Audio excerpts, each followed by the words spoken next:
کبھی کبھی ہم بڑے جو ہیں خود اپنے مسائل میں بڑے پھنسے ہوئے ہوتے ہیں، اور اس کی وجہ سے کیا ہوتا ہے کہ وہ بچوں کے رویے ہم سے برداشت نہیں ہوتے۔ میں آپ سے یہ کہہ رہا ہوں کہ اگر بچوں کے کتنے بھی ناقابل قبول رویے ہوں، آپ احساسات تو قبول کر سکتے ہیں، دفع ہو کے بجائے آپ یہ تو کہہ سکتے ہیں کہ اچھا آپ کو بہت رونا آ رہا ہے، بس اس الفاظ کو آپ نے تبدیل کرنا ہے، ان الفاظ کے بجائے آپ نے یہ الفاظ کہنے ہیں۔ اسی کا نام قبولیت ہے احساسات کا۔ اور جب آپ احساسات کو قبول کرنے لگ جائیں گے تو بچے بھی اپنے رویہ آئندہ کے لیے بڑی آسانی سے تبدیل کرنے لگ جائیں گے، آپ کو اس کا ثمر ملنے لگ جائے گا، اس کا بدلہ آپ کو ملنے لگ جائے گا۔ اچھا، جذبات کے اظہار کے سلسلے میں ہم کتنے ہی دوگلے پن کا ہم خود اظہار کرتے ہیں۔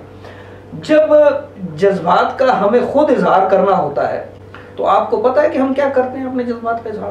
ہم جلسے جلوس نکالتے ہیں، ہم ٹائر جلاتے ہیں، ہم نعرہ بازی کرتے ہیں کہ ہمیں یہ نہیں پسند ہے جو کچھ کیا جا رہا ہے، ہم بازاروں کو آگ لگا دیتے ہیں، ہم گاڑیوں کو جلا دیتے ہیں۔ کیوں بھائی؟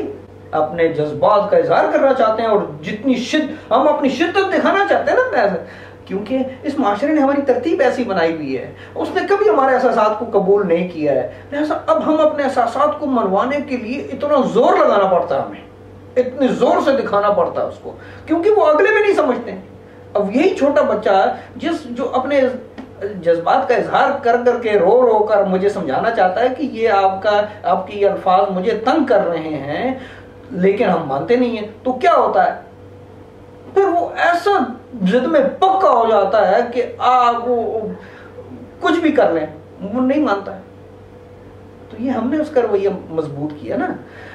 اچھا، اپنے بارے میں تو ہم یہ حق سمجھتے ہیں کہ میں گاڑیوں کو آگ لگا دوں، ہم املاک لوگوں کے جلا دیں، ہم حق سمجھتے ہیں کہ یہ ٹھیک ہے، لیکن بچے چھوٹی سی شرارت کرتا ہے تو ہم اسے اجازت نہیں دیتے ہیں کہ وہ صوفے سے چھلانگ مار لے یا کچھ چیزیں الٹ پلٹ کر دے اپنے جذبات کے اظہار کے لیے، یا وہ رو لے تھوڑا سا، ہم اس کو اجازت نہیں دیتے۔ نو، ہمیں سوچنا چاہیے کہ ہم اپنے بارے میں تو یہ حق سمجھتے ہیں لیکن بچے کو اس کا حق کوئی نہیں دیتے ہیں، تو یہ ہمارا دوغلا پن ہے۔ ہم چاہیے کہ بچوں کو اپنے جذبات کا، احساسات کا اظہار کرنے کی آزادی ہم دے دیں، تو یہ ہمارے حق میں بھی بہتر ہے اور بچے کے حق میں بھی بہتر ہے۔ اب آئیے ہم یہ بات کرتے ہیں کہ بچے کے احساسات تسلیم کرنا اتنا مشکل آخر کیوں ہے؟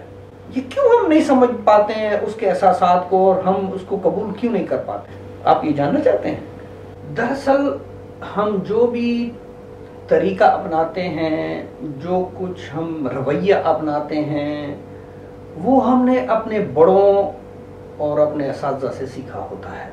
اگر ہمارے یہ بزرگ اپنے لفظوں پر ذرا بھی غور کرتے اور محتاط رہتے تو آج ہم بھی وہ الفاظ استعمال نہ کرتے، ہماری ڈکشنری میں یہ الفاظ آئے ہی نہ ہوتے۔ لیکن کیا کیا جائے، یہ مقافات عمل ہے، اور اس میں ہمارے بزرگوں کی بھی غلطی کوئی نہیں ہے، انہوں نے بھی اپنے ہی بڑوں کو اس طرح دیکھا ہے، اور یہ کہانی اس طرح چلی جا رہی ہے۔ لیکن اس کو اب کہیں ختم ہونا چاہیے، اس سرکل کو اب کہیں ختم ہونا چاہیے۔ ہم جب چھوٹے تھے تو کسی نے ہمارے احساسات کو تسلیم نہیں کیا، لہذا آج ہم بھی کسی کے احساسات کو، اور خاص کر چھوٹے بچوں کے احساسات کو، بالکل بھی تسلیم نہیں کرتے ہیں۔ ہم اپنے ماضی کی پیداوار ہیں۔ اگر احساسات ہم قبول نہیں کریں گے تو پھر کیا ہوگا؟ تو سب سے بڑا نقصان یہ ہوگا کہ بچے آپ سے دور ہونا شروع ہو جائیں گے، اور وہ آپ کو کبھی بھی نہیں بتائیں گے کہ انہیں کیا چیز تنگ کر رہی ہے، انہیں کیا چیز تکلیف پہنچا رہی ہے۔ جب وہ آپ کو کچھ نہیں بتائیں گے تو پھر آپ کو کیسے پتا چلے گا کہ ان پر کیا گزر رہی ہے؟ ایک دفعہ مسئلہ سامنے آ جاتا ہے تو پھر اس کا حل بھی آپ نکال پاتے ہیں، لیکن جب وہ آپ کو بتائے گا ہی نہیں، وہ پھر باہر اپنی دنیا بنائے گا۔ کوئی بھی ایسا شخص، بڑا ہو یا چھوٹا ہو، جو اس کے احساسات کو قبول کرنا شروع کرے گا، وہ جیسا بھی ہے اسے اسی حالت میں اسے وہ قبول کرنا شروع کرے گا، تو کیا ہوگا کہ یہ بچہ اس کے پاس جانا شروع کرے گا، اس کی سننا شروع کرے گا، اور اس کے ساتھ دوستی روابط سب اس کے بڑھتے جائیں گے، اور آپ سے وہ ڈسٹنس ہوتا جائے گا، دور ہوتا جائے گا، تو آپ کو اس کے ساتھ آنے والے حالات اور مسائل کا بالکل پتہ بھی نہیں چلے گا۔ ایک کام کرنے والا یہ بھی ہے کہ بچوں کو اپنے جذبات کے اظہار کرنے کا طریقہ بھی سکھائیں۔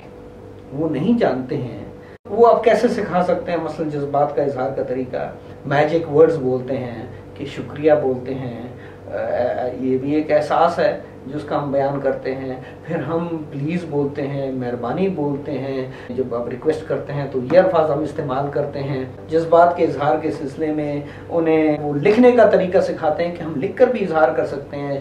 شکریہ ضروری نہیں ہے کہ آپ منہ سے بولیں، آپ لکھ کر شکریہ دیں، کارڈ لکھ کر بھیجیں۔ خوشی کے، غمی کے احساسات بھی آپ لکھ کر دوسروں کو بتا سکتے ہیں کہ آپ کی بات ہی مجھے اچھی نہیں لگی۔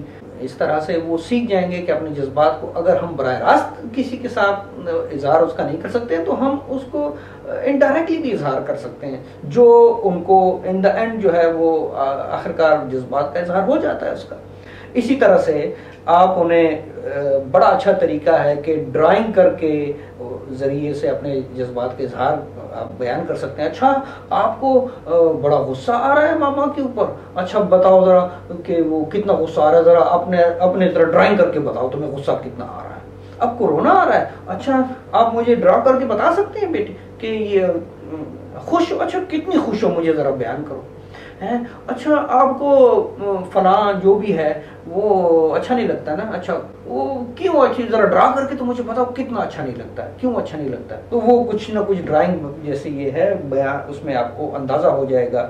میرا بچہ جب چھوٹا تھا تو اس نے اپنے غم کا اظہار ایک یہ ڈرائنگ کر کے کیا تھا، جو میں آپ کے ساتھ شیئر کرنا چاہتا ہوں، دکھانا چاہتا ہوں کہ اس نے بیان کیا۔ ایک بال ہم نے اس کے لیے خریدا تھا، اس نے دیکھا تھا کہ اس کے اوپر خوشی کا اظہار بھی ہو سکتا ہے، اسی نے اس کو خود ہی کاپی کر کے مجھے بتایا۔ اس وقت وہ نیا پینسل سیکھ رہا تھا، بنا رہا تھا، لیکن پھر بھی اس نے ڈرائنگ بنائی اور اس کے ذریعے سے اس نے اپنا اظہار کیا کہ میں کتنا خفا ہوں۔